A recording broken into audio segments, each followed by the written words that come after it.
Hello friends, welcome to knowledge centre. ഇന്ന് നമുക്ക് 7ാം ക്ലാസ്സിലെ സോഷ്യൽ സയൻസ് നോക്കാം. പാർട്ട് 1 ടെക്സ്റ്റ് ബുക്ക് ആണല്ലേ നമ്മളിപ്പോൾ പഠിച്ചുകൊണ്ടിരിക്കുന്നത്. അതിൽ ആദ്യത്തെ 2 ചാപ്റ്റേഴ്സിന്റെ ക്ലാസ് കഴിഞ്ഞിട്ടുണ്ട് അല്ലേ.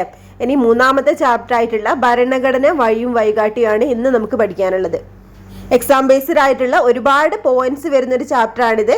അതുകൊണ്ട് സ്കിപ്പ് ചെയ്യാതെ ക്ലാസ് മുഴുവൻ കാണാൻ ശ്രമിക്കുക കേട്ടോ. അതുപോലെ നിങ്ങൾക്ക് ഈ ക്ലാസ് യൂസ്ഫുൾ ആവുകയാണെങ്കിൽ ഒന്ന് ലൈക്ക് ചെയ്യാനും അതുപോലെ നിങ്ങളുടെ അഭിപ്രായങ്ങളൊന്ന് കമന്റ് ചെയ്യാനും മറക്കരുതേ. സബ്സ്ക്രൈബ് ചെയ്യാത്തവരൊന്ന് സബ്സ്ക്രൈബ് ചെയ്യണേ. ഭരണഘടന വഴിയും വഴികാട്ടിയും ചാപ്റ്ററിന്റെ തുടക്കത്തിൽ തന്നെ മഹാത്മാഗാന്ധിയുടെ ഒരു കോട്ട് കൊടുത്തിട്ടുണ്ട്. 1931 യങ് ഇന്ത്യ പത്രത്തിൽ എഴുതിയ കുറച്ച് വരികളാണിത്. എല്ലാ പ്രതിസന്ധികളിൽ നിന്നും രക്ഷകർത്തത്തിൽ നിന്നും ഇന്ത്യയെ മോചിപ്പിക്കുന്ന ഒരു ഭരണഘടനയ്ക്കായി നാം പരിശ്രമിക്കും. ഏറ്റവും ദരിദ്രരായ മനുഷ്യർക്ക് രാജ്യത്തെ രൂപപ്പെടുത്തുന്നതിൽ കാര്യക്ഷമമായ ശബ്ദമുണ്ടാക്കുകയും രാജ്യം അവരുടേതാണെന്ന് അവർക്ക് തോന്നുകയും ചെയ്യണം. ഉച്ചനീചത്വങ്ങളില്ലാതെ എല്ലാ സമുദായക്കാരും തികഞ്ഞ സൗഹാർദ്ദത്തോടെ ജീവിക്കുന്ന ഇന്ത്യക്കായാണ് എൻ്റെ പരിശ്രമം. തൊട്ടുകൂടായ്മയുടെയും ലഹരി വസ്തുക്കളുടെയും ശാപമില്ലാത്ത ഇന്ത്യ. പുരുഷന്മാരുടെ അവകാശങ്ങൾ അതേപോലെ സ്ത്രീകൾക്കും അനുഭവിക്കാനാവുന്ന ഇന്ത്യ. ഇത് മഹാത്മാഗാന്ധി യങ് ഇന്ത്യ പത്രത്തിൽ എഴുതിയ കുറച്ച് വരികളാണ് 1931. ഈ ഒരു വരികളിൽ നിന്നൊക്കെ നമുക്ക് എന്താണ് മനസ്സിലാവുന്നത്? നമുക്ക് സ്വാതന്ത്ര്യം ലഭിക്കുന്നതിന് മുമ്പ് തന്നെ എന്താണ്, നമുക്കൊരു ഭരണഘടന വേണം എന്നുള്ള ആശയം ഗാന്ധിജിയും മുന്നോട്ട് വെച്ചിരുന്നു അല്ലേ. ഗാന്ധിജി എന്തൊക്കെ ആശയങ്ങളാണ് ആ ഒരു ഭരണഘടനയിൽ വേണമെന്ന് ആഗ്രഹിച്ചിട്ടുള്ളത്? പരമാധികാരം, തുല്യത, സാഹോദര്യം, ലിംഗനീതി, മതേതരത്വം, ലഹരിവർജനം, ഇത്രയും ആശയങ്ങളാണ് ഇദ്ദേഹം നമ്മുടെ ഭാവി ഭരണഘടനയിൽ ഉണ്ടാവണമെന്ന് ആഗ്രഹിച്ചിട്ടുള്ള ആശയങ്ങൾ. അപ്പോൾ ഇത്രയും ആശയങ്ങളൊക്കെ ഉൾക്കൊള്ളിച്ചിട്ടുള്ള ഒരു ഭരണഘടനയായിരുന്നു ഗാന്ധിജിയും സ്വപ്നം കണ്ടിരുന്നത്. നമുക്ക് ഭരണഘടന സ്വതന്ത്ര സമര സേനാനികളുടെ സ്വപ്നം. ബ്രിട്ടീഷ് ആധിപത്യത്തിനെതിരെ ഉയർന്നു വന്ന ആദ്യത്തെ ബഹുജന സമരമായിരുന്നു 1857 1ാം സ്വാതന്ത്ര്യ സമരം. സൈനികർ, ഗോത്രവർഗക്കാർ, രാജാക്കന്മാർ, പ്രഭുക്കന്മാർ, കർഷകർ തുടങ്ങി നിരവധി വിഭാഗങ്ങളാണ് സമരത്തിൽ പങ്കാളികളായത്. ജനങ്ങൾക്കിടയിൽ മതസൗഹാർദ്ദത്തിലൂന്നിയുള്ള ദേശീയ ബോധം വളർത്തുന്നതിന് ഈ സമരം സഹായകമായി. ദേശീയ ബോധം ശക്തിപ്പെട്ടതോടെ വൈദേശിക ആധിപത്യത്തിനെതിരെ ഇന്ത്യയുടെ വിവിധ ഭാഗങ്ങളിൽ ധാരാളം പ്രാദേശിക സംഘടനകൾ രൂപപ്പെട്ടു. Indian association, Madras native association, Pune Sarvajanik സഭ എന്നിവ ചില ഉദാഹരണങ്ങളാണ്. അപ്പോൾ ബ്രിട്ടീഷ് ആധിപത്യത്തിനെതിരെ ഉയർന്നു വന്നിട്ടുള്ള ആദ്യത്തെ ബഹുജന സമരമായിരുന്നു 1857 1ാം സ്വാതന്ത്ര്യ സമരം. ഈ ഒരു സമരത്തിൽ സൈനികരും, ഗോത്രവർഗക്കാർ, രാജാക്കന്മാർ, പ്രഭുക്കന്മാർ, കർഷകർ തുടങ്ങിയ നിരവധി വിഭാഗങ്ങൾ പങ്കാളികളായിട്ടുണ്ട്. ഈ ഒരു സമരത്തിന്റെ ഫലമായിട്ട് ജനങ്ങൾക്കിടയിൽ ദേശീയ ബോധം വളർന്നു വന്നു എന്നാണ് പറയുന്നത്. ഈ ഒരു ദേശീയ ബോധം ശക്തിപ്പെട്ടതോടെ വൈദേശിക ആധിപത്യത്തിനെതിരെയൊക്കെ ഇന്ത്യയുടെ വിവിധ ഭാഗങ്ങളിലൊക്കെ ധാരാളം പ്രാദേശിക സംഘടനകൾ രൂപപ്പെട്ടു. ഇങ്ങനെ രൂപപ്പെട്ട സംഘടനകളാണ് Indian association, Madras native association, Pune Sarvajanik Sabha എന്നിവയൊക്കെ. ഇനി പ്രാദേശിക സ്വഭാവമുള്ള ഇത്തരം സംഘടനകളിൽ നിന്ന് വിഭിന്നമായി ദേശീയ തലത്തിൽ ഒരു സംഘടന ഉയർന്നു വന്നത് 1885 രൂപീകൃതമായിട്ടുള്ള ഇന്ത്യൻ നാഷണൽ കോൺഗ്രസിലൂടെയാണ്. അപ്പോൾ പ്രാദേശികമായിട്ട് രൂപപ്പെട്ടിട്ടുള്ള സംഘടനകളിൽ നിന്നൊക്കെ വ്യത്യാസമായിട്ട് ദേശീയ തലത്തിൽ ഉയർന്നു വന്നിട്ടുള്ള ഒരു സംഘടനയാണ് ഇന്ത്യൻ നാഷണൽ കോൺഗ്രസ്. അത് 1885 രൂപീകൃതമാകുന്നത്. അപ്പോൾ അതോടെ ദേശീയ തലത്തിൽ ബ്രിട്ടീഷ് വിരുദ്ധ പ്രക്ഷോഭങ്ങൾക്ക് ഒരു സംഘടിത മാനം കൈവന്നു. ഇന്ത്യയിലെ വിവിധ ജനവിഭാഗങ്ങളുടെ പ്രശ്നങ്ങൾ അധികാരികളുടെ ശ്രദ്ധയിൽപ്പെടുത്തുക, ജാതിമത പ്രാദേശിക ചിന്തകൾക്ക് അതീതമായി ജനങ്ങൾക്കിടയിൽ ദേശീയ ബോധം വളർത്തുക തുടങ്ങിയവയായിരുന്നു ഈ ഒരു പ്രസ്ഥാനത്തിന്റെ പ്രധാന ലക്ഷ്യങ്ങൾ. അപ്പം എന്തൊക്കെയായിരുന്നു ഈ ഒരു INCയുടെ അതായത് ഇന്റർനാഷണൽ കോൺഗ്രസിന്റെ പ്രധാന ലക്ഷ്യങ്ങൾ എന്തൊക്കെയാണെന്ന് ചോദിച്ചിട്ടുണ്ടെങ്കിൽ ഏതൊക്കെയാണ്? ഇന്ത്യയിലെ വിവിധ ജനവിഭാഗങ്ങളുടെ പ്രശ്നങ്ങൾ അധികാരികളുടെ ശ്രദ്ധയിൽപ്പെടുത്തുക, ജാതിമത പ്രാദേശിക ചിന്തകൾക്ക് അതീതമായിട്ട് ജനങ്ങൾക്കിടയിൽ ദേശീയ ബോധം വളർത്തുക തുടങ്ങിയവയൊക്കെ ആയിരുന്നു ഈ ഒരു പ്രസ്ഥാനത്തിന്റെ പ്രധാന ലക്ഷ്യങ്ങൾ. 1885 INC രൂപീകൃതമാകുന്നത്. വിദേശ ഭരണം അവസാനിപ്പിക്കുക എന്നത് മാത്രമല്ല, മെച്ചപ്പെട്ട സാമൂഹിക രാഷ്ട്രീയ ജീവിതം ഓരോ ഇന്ത്യക്കാരനും ഉറപ്പാക്കുക എന്നതും സ്വതന്ത്ര സമര പ്രസ്ഥാനത്തിന്റെ പ്രധാന ലക്ഷ്യങ്ങളിൽ ഒന്നായിരുന്നു. സമരത്തിന്റെ ഓരോ ഘട്ടത്തിലും തീവ്ര ദേശീയവാദം ഉൾപ്പെടെ നേതൃത്വത്തിന് വ്യത്യസ്ത കാഴ്ചപ്പാടുകൾ ഉണ്ടായിരുന്നെങ്കിലും ചില അടിസ്ഥാന ആശയങ്ങളും മൂല്യങ്ങളും ഉയർത്തിപ്പിടിച്ചുകൊണ്ടായിരുന്നു ദേശീയ പ്രസ്ഥാനം മുന്നോട്ട് പോയിരുന്നത്. ഗാന്ധിജിയുടെ വരവോടുകൂടിയാണ് സ്വാതന്ത്ര്യ സമര പ്രസ്ഥാനത്തിന് ബഹുജന സ്വഭാവം കൈവന്നത്. ഗാന്ധിജിയുടെ സ്വാധീനം സാമൂഹിക നീതിയിൽ അധിഷ്ഠിതമായ ജനാധിപത്യം എന്ന ആവശ്യം ശക്തമാക്കി. ദേശീയ പ്രസ്ഥാനം മുന്നോട്ട് വെച്ച സ്വാതന്ത്ര്യം, സാമൂഹിക നീതിയിൽ അധിഷ്ഠിതമായ സമത്വം, സാഹോദര്യം, മതസൗഹാർദ്ദം എന്നീ ആശയങ്ങളും മൂല്യങ്ങളുമാണ് നമ്മുടെ ഭരണഘടനയുടെ അടിത്തറയാകേണ്ടതെന്ന് നേതാക്കൾ ആഗ്രഹിച്ചിരുന്നു. അപ്പോൾ വിദേശ ഭരണം അവസാനിപ്പിക്കുക എന്നത് മാത്രമല്ല, മെച്ചപ്പെട്ട സാമൂഹിക രാഷ്ട്രീയ ജീവിതം ഓരോ ഇന്ത്യക്കാരനും ഉറപ്പാക്കുക എന്നത് എന്താണ്, സ്വാതന്ത്ര്യ സമര പ്രസ്ഥാനങ്ങളുടെ ഒരു പ്രധാന ലക്ഷ്യമായിരുന്നു. ഗാന്ധിജിയുടെ വരവോടുകൂടിയാണ് സ്വാതന്ത്ര്യ സമര പ്രസ്ഥാനത്തിന് ബഹുജന സ്വഭാവം കൈവന്നത്. ദേശീയ പ്രസ്ഥാനം മുന്നോട്ട് വെച്ച സ്വാതന്ത്ര്യം, സാമൂഹിക നീതിയിൽ അധിഷ്ഠിതമായിട്ടുള്ള സമത്വം, സാഹോദര്യം, മതസൗഹാർദ്ദം എന്നീ ആശയങ്ങളും മൂല്യങ്ങളുമാണ് നമ്മുടെ ഭരണഘടനയുടെ അടിത്തറ ആകേണ്ടതെന്ന് നേതാക്കളൊക്കെ ആഗ്രഹിച്ചിരുന്നു. ഈ ഒരു കാഴ്ചപ്പാടാണ് നമ്മുടെ ഭരണഘടനാ നിർമ്മാണത്തെ സ്വാധീനിച്ചത്. ഇവിടെ ഒരു ചിത്രം കൊടുത്തിട്ടുള്ളത് നമ്മുടെ ഭരണഘടനയിൽ ഉൾക്കൊള്ളിക്കാൻ ആഗ്രഹിച്ചിരുന്ന കുറച്ച് ആശയങ്ങളാണ്. മതസൗഹാർദ്ദം, സാഹോദര്യം, ജനാധിപത്യം, ക്ഷേമരാഷ്ട്രം, നീതി, മതനിരപേക്ഷത, തുല്യത, എല്ലാവർക്കും സ്വാതന്ത്ര്യം. ഇനി ഈ പറഞ്ഞ കാര്യങ്ങളൊക്കെ എന്താണെന്ന് വിവരിക്കാണ്. വ്യക്തി സ്വാതന്ത്ര്യത്തിന് പ്രാധാന്യം നൽകണം, പൗരാവകാശങ്ങൾ ഉറപ്പാക്കണം, എല്ലാ മതങ്ങൾക്കും തുല്യ പ്രാധാന്യം നൽകണം, സാമൂഹ്യ നീതി ഉറപ്പുവരുത്തണം, അതുപോലെ ജനാധിപത്യ ഭരണം ശക്തിപ്പെടുത്തണം. പിന്നെന്തൊക്കെയാണ്? സമൂഹത്തിൽ എല്ലാ പൗരന്മാർക്കും തുല്യ നീതി ഉറപ്പുവരുത്തണം, ക്ഷേമരാഷ്ട്രം എന്ന ആശയം. ഇനി അടുത്ത ഹെഡിങ് ആണ് ഭരണഘടനയുടെ മുൻഗാമി. 1947 ഓഗസ്റ്റ് 15 നമുക്ക് സ്വാതന്ത്ര്യം കിട്ടിയത്. പക്ഷെ ഭരണഘടന നിലവിൽ വന്നത് 1950 ജനുവരി 26. അപ്പോൾ സ്വാതന്ത്ര്യം നേടി 2.5 വർഷത്തോളം എന്തായിരുന്നു ഇന്ത്യയുടെ ഭരണഘടനയും നിയമവും? ബ്രിട്ടീഷുകാർ 1935 പാസാക്കിയ ഗവൺമെന്റ് ഓഫ് ഇന്ത്യ ആക്ട് എന്ന നിയമസംഹിതയാണ് റിപ്പബ്ലിക്കായി മാറും വരെ നമ്മുടെ രാജ്യം പിന്തുടർന്നത്. നമ്മുടെ ഭരണഘടനയുടെ പല ആശയങ്ങളും വ്യവസ്ഥകളും ഈ നിയമത്തിൽ നിന്നാണ് എടുത്തിരിക്കുന്നത്. 1950 ജനുവരി 26 നമ്മുടെ ഭരണഘടന നിലവിൽ വന്നത്. അപ്പോൾ 1935 ബ്രിട്ടീഷുകാർ പാസാക്കിയ ഗവൺമെന്റ് ഓഫ് ഇന്ത്യ ആക്ട് എന്ന നിയമസംഹിതയാണെന്ത് റിപ്പബ്ലിക്കായി മാറുന്നവരെ നമ്മുടെ രാജ്യം പിന്തുടർന്നതെന്നാണ് പറയുന്നത്. പിന്നെന്താണ്? നമ്മുടെ ഭരണഘടനയുടെ പല ആശയങ്ങളും വ്യവസ്ഥകളും ഈ നിയമത്തിൽ നിന്നാണ് എടുത്തിരിക്കുന്നത്. ഇനി എന്താണ്? 1935 ഗവൺമെന്റ് ഓഫ് ഇന്ത്യ ആക്ടിന്റെ സവിശേഷതകളാണ് ഇനി കൊടുത്തിട്ടുള്ളത്. 6 പ്രവിശ്യകളിൽ ദ്വിമണ്ഡല സഭകളായിരുന്നു. 321 വിഭാഗങ്ങളും 10 പട്ടികകളും ഉണ്ടായിരുന്നു. കേന്ദ്രത്തിൽ ദ്വിമണ്ഡല സഭ. പിന്നെന്താണ്? ദുർബല വിഭാഗങ്ങൾ, സ്ത്രീകൾ, തൊഴിലാളികൾ എന്നിവർക്ക് പ്രത്യേക മണ്ഡലങ്ങൾ. കേന്ദ്രത്തിനും അന്നത്തെ പ്രവിശ്യകൾക്കുമായിട്ട് അധികാരം. ഇത്രയായിരുന്നു 1935 ഗവൺമെന്റ് ഓഫ് ഇന്ത്യ ആക്ടിന്റെ സവിശേഷതകൾ.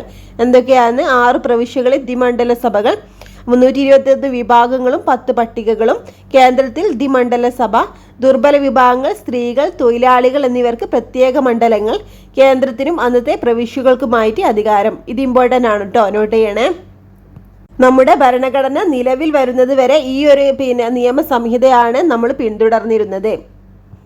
ഭരണഘടന നിർമ്മാണത്തിലേക്കും 1946 അധികാര കൈമാറ്റം ചർച്ച ചെയ്യുന്നതിനായി ഇന്ത്യ സന്ദർശിച്ച ക്യാബിനറ്റ് മിഷന്റെ പ്രധാന നിർദ്ദേശങ്ങളിലൊന്നായിരുന്നു സ്വതന്ത്ര ഇന്ത്യക്കായുള്ള ഒരു നിയമസംഹിത.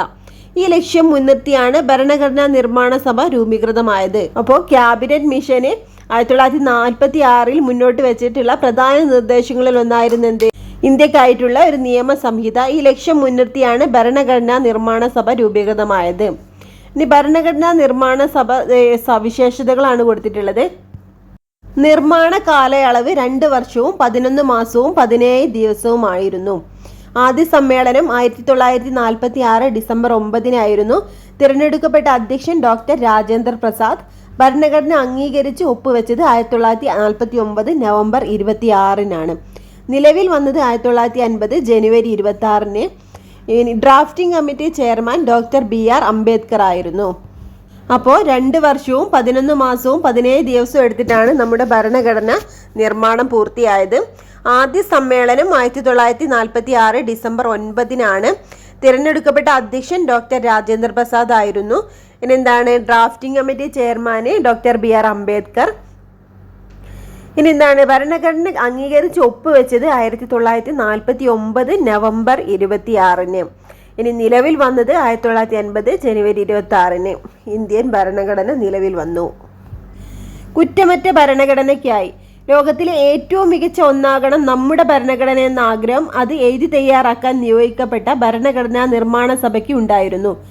നമ്മുടെ ഭരണഘടനയുടെ മുഖ്യ ശില്പിയായ ഡോക്ടർ BR അംബേദ്കർ 60ഓളം രാജ്യങ്ങളിലെ ഭരണഘടനകൾ വിശദ പഠനത്തിന് വിധേയമാക്കുകയുണ്ടായി.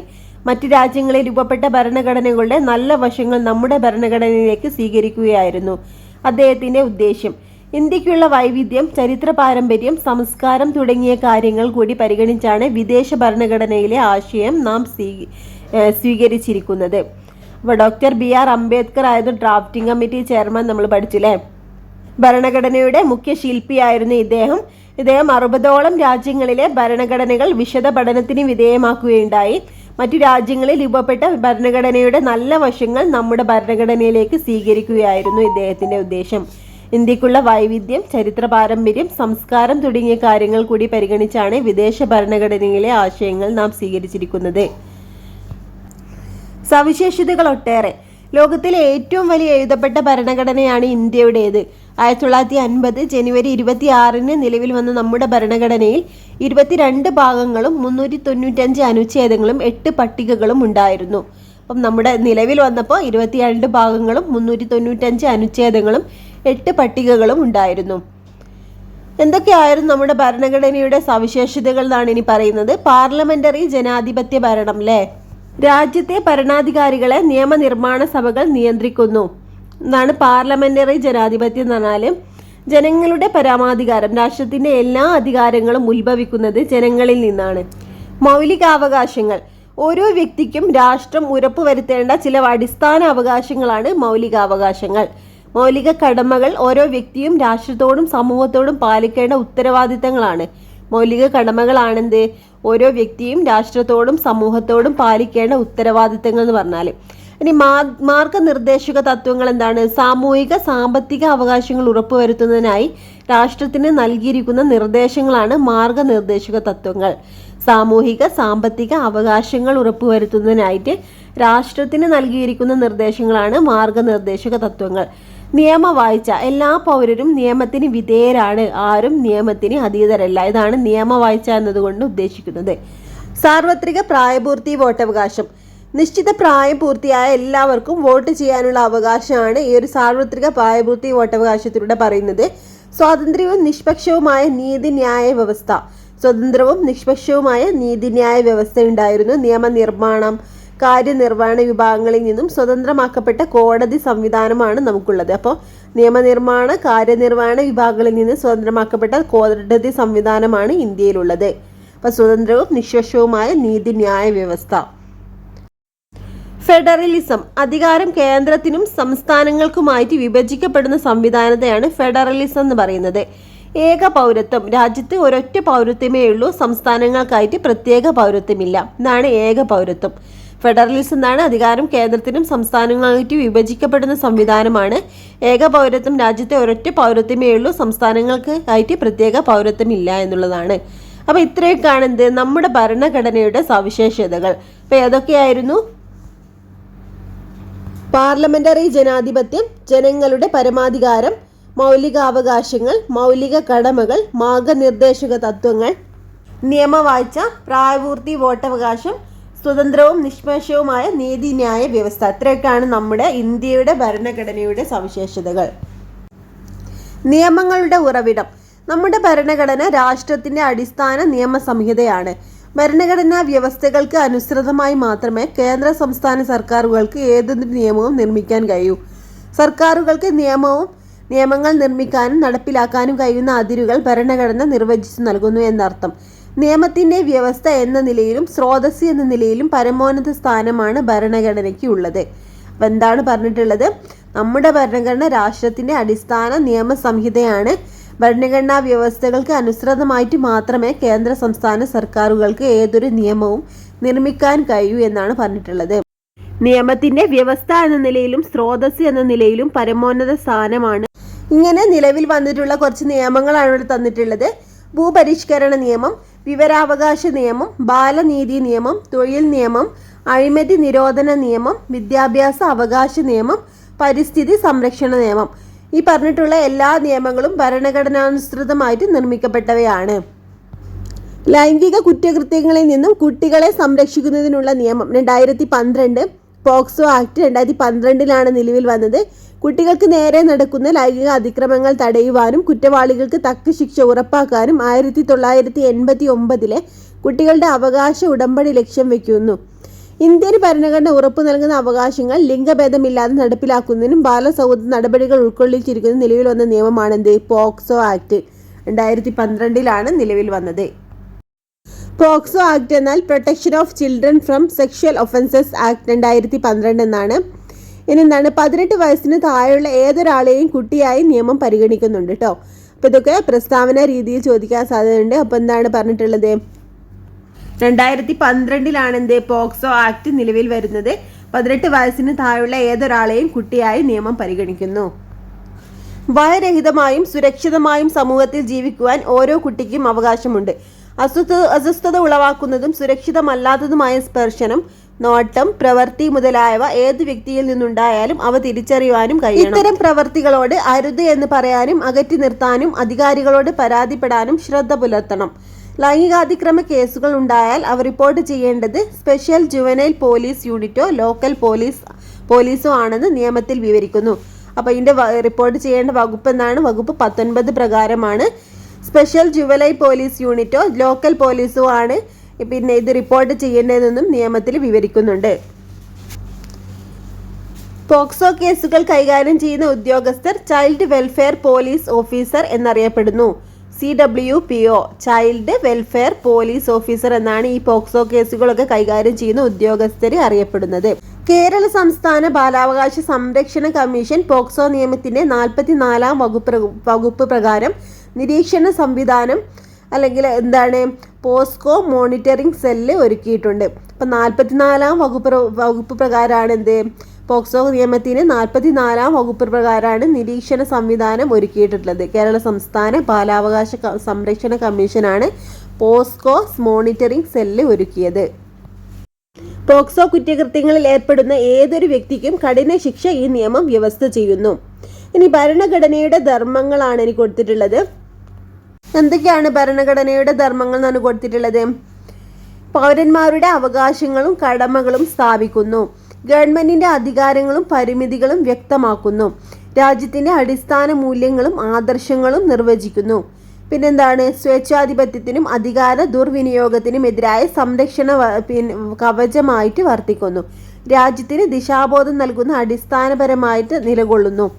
പിന്നെന്താണ്? രാജ്യത്തെ എല്ലാ ഭരണ സംവിധാനങ്ങളും ഭരണഘടനയ്ക്ക് വിധേയമാണ് പ്രവർത്തിക്കുന്നത് എന്ന് ഉറപ്പുവരുത്തുന്നു. നാനാത്വത്തിൽ ഏകത്വം സംരക്ഷിക്കുന്നു. ഇത് ഇമ്പോർട്ടൻ്റ് ആണ് കേട്ടോ, നോട്ട് ചെയ്ത് പഠിക്കണേ. ഇനി ഇവിടെ തന്നിട്ടുള്ളത് ഭരണഘടനയായിട്ട് ബന്ധപ്പെട്ട കുറച്ച് ഭേദഗതികളാണ്. അതൊക്കെയാണെന്ന് നോക്കാം. 1950 ജനുവരി 26 ഇന്ത്യൻ ഭരണഘടന നിലവിൽ വന്നു അല്ലേ. ഇനി എന്തൊക്കെയാണ് ഭേദഗതികൾ വന്നിട്ടുള്ളത്? ഒന്നാമത്തെ ഭേദഗതി നടന്നത് 1951 എന്തായിരുന്നു? പട്ടികകളുടെ എണ്ണം 9 എന്നുള്ളതാണ് ഒന്നാമത്തെ ഭേദഗതിയിലൂടെ വന്ന മാറ്റം. അപ്പോൾ ഭരണഘടന നിലവിൽ വരുമ്പോൾ 8 പട്ടികകളായിരുന്നു ഉണ്ടായിരുന്നത്. അപ്പോൾ എന്താണ്? ഒന്നാമത്തെ ഭേദഗതിയിലൂടെ പട്ടികകളുടെ എണ്ണം 9 1951 ഒന്നാം ഭേദഗതി. അടുത്തതായി കൊടുത്തിട്ടുള്ളത് 42 ഭേദഗതിയാണ്. 42 ഭേദഗതി 1976 നടന്നത്. മതേതരത്വം, സോഷ്യലിസം, അഖണ്ഡത എന്നിവ കൂട്ടിച്ചേർത്തത് 42 ഭേദഗതിയിലാണ്. മതേതരത്വം, സോഷ്യലിസം, അഖണ്ഡത എന്നീ മൂന്ന് വാക്കുകൾ നമ്മുടെ ഭരണഘടനയിൽ കൂട്ടിച്ചേർത്തത് 1976 42 ഭേദഗതിയിലൂടെയാണ്. ഇനി 44 ഭേദഗതി 1978 നടന്നത്. സ്വത്തവകാശം മൗലികാവകാശം അല്ലാതായതെന്നാണ് 1978 44 ഭേദഗതിയിലൂടെയാണ്. അടുത്തത് എന്താണ്? 73, 74 ഭേദഗതി പറ്റി പറഞ്ഞിട്ടുള്ളത്. 1992 ഈ 2 ഭേദഗതികൾ ഉണ്ടായിട്ടുള്ളത്. 1992 പഞ്ചായത്തി രാജ് നഗരപാലിക നിയമം നിലവിൽ വന്നത് 73, 74 ഭേദഗതികളോടാണ്. എന്താണ്? പഞ്ചായത്തി രാജ് നഗരപാലിക നിയമം നിലവിൽ വന്നത് 1992 73, 74 ഭേദഗതികളിലൂടെയാണ്. അടുത്തത് എന്താണ്? 86 ഭേദഗതിയാണ്. 2002 വിദ്യാഭ്യാസം മൗലികാവകാശമായി മാറ്റിയത് 86 ഭേദഗതിയിലൂടെയാണ്. 2002 ഈ ഒരു ഭേദഗതി നടന്നത്. വിദ്യാഭ്യാസം എന്താണ്? മൗലികാവകാശമാക്കി മാറ്റിയത് 86 ഭേദഗതി. അടുത്തത് എന്താണ്? 101 ഭേദഗതി. ഈ 101 ഭേദഗതി 2016 നടന്നത്. ചരക്ക് സേവന നികുതി അല്ലെങ്കിൽ GST നിലവിൽ വന്നത് 2016 101 ഭേദഗതിയിലൂടെ.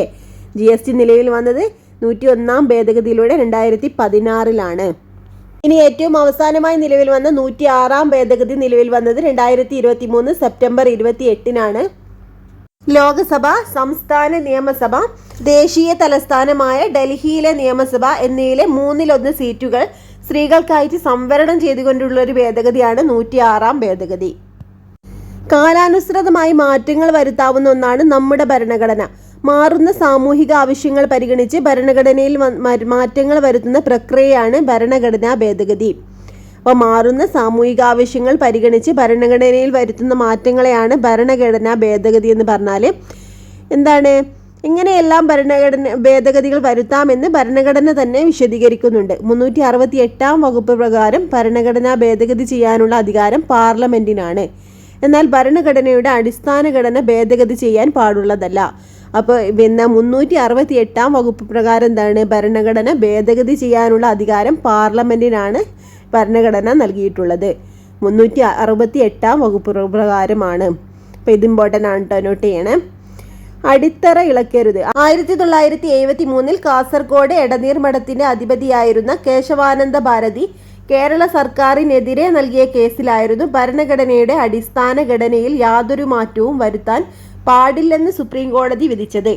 അപ്പം എന്നായിരുന്നു? 1973 കാസർഗോഡിലെ എടനീർ മഠത്തിന്റെ അധിപതിയായിരുന്ന കേശവാനന്ദ ഭാരതി കേരള സർക്കാരിനെതിരെ നൽകിയ കേസിലാണ് ഇങ്ങനെ ഒരു വിധി സുപ്രീം കോടതിയുടെ ഭാഗത്തു നിന്നുണ്ടായത്. വിദ്യാഭ്യാസം മൗലികാവകാശം. വിദ്യാഭ്യാസം മൗലികാവകാശമാക്കപ്പെട്ടത് 2002 86 ഭരണഘടനാ ഭേദഗതി പ്രകാരമാണ്. ഈ വ്യവസ്ഥകൾ ഭരണഘടനയിൽ 21A വകുപ്പായി ചേർത്തിട്ടുണ്ട്. ഈ ഭേദഗതി അനുസരിച്ച് 2009 ഓഗസ്റ്റ് 4 നിലവിൽ വന്ന നിയമമാണ് വിദ്യാഭ്യാസ അവകാശ നിയമം 2009. 6 മുതൽ 14 വയസ്സ് വരെ പ്രായമുള്ള എല്ലാ കുട്ടികൾക്കും സൗജന്യവും നിർബന്ധിതവുമായ വിദ്യാഭ്യാസം ഉറപ്പുവരുത്തുന്നതാണ് ഈ പ്രസ്തുത നിയമം. അപ്പോൾ 2002 86 ഭരണഘടനാ ഭേദഗതി പ്രകാരമാണ് വിദ്യാഭ്യാസം മൗലികാവകാശമാക്കപ്പെട്ടത്. ഈ ഒരു ഭേദഗതി പ്രകാരം എന്താണ് 21A വകുപ്പ് നമ്മുടെ ഭരണഘടനയിൽ കൂട്ടിച്ചേർത്തു. ഈ ഭേദഗതി അനുസരിച്ച് 2009 ഓഗസ്റ്റ് 4 വിദ്യാഭ്യാസ അവകാശ നിയമം നിലവിൽ വന്നത്. 2009 ഓഗസ്റ്റ് 4 എന്തായിരുന്നു നിയമം? 6 മുതൽ 14 വയസ്സ് വരെ പ്രായമുള്ള എല്ലാ കുട്ടികൾക്കും സൗജന്യവും നിർബന്ധിതവുമായ വിദ്യാഭ്യാസം നൽകുക എന്നതാണ് ഈ ഒരു നിയമത്തിലൂടെ നടപ്പാക്കിയത്. ഇനി ചെറു ഭരണഘടന. 1976 42 ഭേദഗതി വഴിയാണ് മതേതരത്വം, സോഷ്യലിസം, അഖണ്ഡത എന്നീ വാക്കുകൾ ഭരണഘടനയുടെ ആമുഖത്തിൽ കൂട്ടിച്ചേർത്തത്. എന്നാൽ ഭരണഘടനയിൽ വേറെയും ചില മാറ്റങ്ങൾ ഈ ഭേദഗതിയിലൂടെ വരുത്തിയിരുന്നു. സുപ്രധാനമായ നിരവധി മാറ്റങ്ങൾ വരുത്തിയതിനാൽ ഈ ഭേദഗതിയെ ചെറു ഭരണഘടന എന്ന് വിളിക്കുന്നു. അപ്പൊ എന്താണ് മിനി കോൺസ്റ്റിറ്റ്യൂഷൻ അല്ലെങ്കിൽ ചെറു ഭരണഘടന എന്ന് വിളിക്കുന്നത്? 1976 42 ഭേദഗതിയെയാണ്. ഇതൊക്കെ ഇമ്പോർട്ടൻ്റ് ആണ് കേട്ടോ, നോട്ട് ചെയ്യണേ. അടുത്തൊരു ഹെഡിങ് ആണ് നിയമങ്ങൾ നടപ്പാക്കുമ്പോൾ. രാജ്യത്ത് ഇനിയും യാഥാർത്ഥ്യമാകാതെ ഭൂപരിഷ്കരണം. സ്ത്രീധന നിരോധന നിയമം കടലാസിൽ തന്നെ. മദ്യവിപത്ത് നിയമം കൊണ്ട് മാത്രം. ബാലാവകാശ നിയമങ്ങൾ കർശനമാക്കണമെന്ന് ആവശ്യം. രാജ്യത്ത് നടപ്പാക്കുന്ന നിയമങ്ങൾ നേരിടുന്ന വെല്ലുവിളികളാണ് ഇവിടെ കൊടുത്തിട്ടുള്ളത്. ഇതിന്റെ കാരണങ്ങളും കൊടുത്തിട്ടുണ്ട്. ജനങ്ങളുടെ വ്യത്യസ്തമായ താല്പര്യങ്ങൾ, ജനഹിതം പൂർണ്ണമായും ഉൾക്കൊള്ളാത്ത നിയമനിർമ്മാണങ്ങൾ, നിയമങ്ങളെക്കുറിച്ചുള്ള അറിവില്ലായ്മ, ഇതൊക്കെ നിയമങ്ങൾ നേരിടുന്ന വെല്ലുവിളികൾക്ക് ഒരു കാരണമാണ്. വ്യത്യസ്ത താല്പര്യങ്ങളുള്ള സമൂഹമാണ് നമ്മുടേത്. എങ്കിലും പൊതു നിയമങ്ങൾ അനുസരിക്കാൻ എല്ലാവരും ഭരണഘടനാപരമായി ബാധ്യസ്ഥരാണ്. പുതിയ നിയമങ്ങൾ രൂപീകരിക്കപ്പെടുമ്പോൾ അവയ്ക്കെതിരായുള്ള അഭിപ്രായങ്ങളും സമരങ്ങളും ഉയർന്നു വരാൻ സാധ്യതയുണ്ട്. അത് ജനാധിപത്യ സമൂഹത്തിൽ സ്വാഭാവികവുമാണ്. ഇങ്ങനെ ഉയരുന്ന എതിർപ്പുകളെ ഭരണഘടനാപരമായും ജനാധിപത്യപരമായും സമീപിക്കേണ്ടതാണ്. വൈവിധ്യങ്ങളും വൈജാത്യങ്ങളും ഏറെയുള്ള നമ്മുടെ സമൂഹത്തിൽ ഭരണഘടന മുന്നോട്ട് വയ്ക്കുന്ന മൂല്യങ്ങൾ പൗരസമൂഹം ഉൾക്കൊള്ളുന്നതിലൂടെ മാത്രമേ ഇന്ത്യയെ പരമാധികാര, സ്ഥിതി സമത്വ, മതനിരപേക്ഷ ജനാധിപത്യ റിപ്പബ്ലിക്കായി ഉയർത്താൻ കഴിയൂ. ഇത്രയാണ് നമ്മുടെ ഈ ഒരു ചാപ്റ്ററിൽ നമുക്ക് പഠിക്കാനുള്ളത്. ഇമ്പോർട്ടൻ്റ് ആയിട്ടുള്ള ഒരുപാട് കാര്യങ്ങൾ ഞാൻ പറഞ്ഞിട്ടുണ്ട്. അതൊക്കെ ഒന്ന് നോട്ട് ചെയ്ത് പഠിക്കട്ടോ. നമ്മുടെ ടെലിഗ്രാമിൽ ജോയിൻ ചെയ്യാത്തവരുടൻ തന്നെ ജോയിൻ ചെയ്യണേ. ലിങ്ക് ഞാൻ ഡിസ്ക്രിപ്ഷൻ ബോക്സ് കൊടുത്തിട്ടുണ്ട്. നിങ്ങൾക്ക് ഈ ക്ലാസ് ഇഷ്ടപ്പെടാനൊന്ന് ലൈക്ക് ചെയ്യണേ. Okay friends, thank you.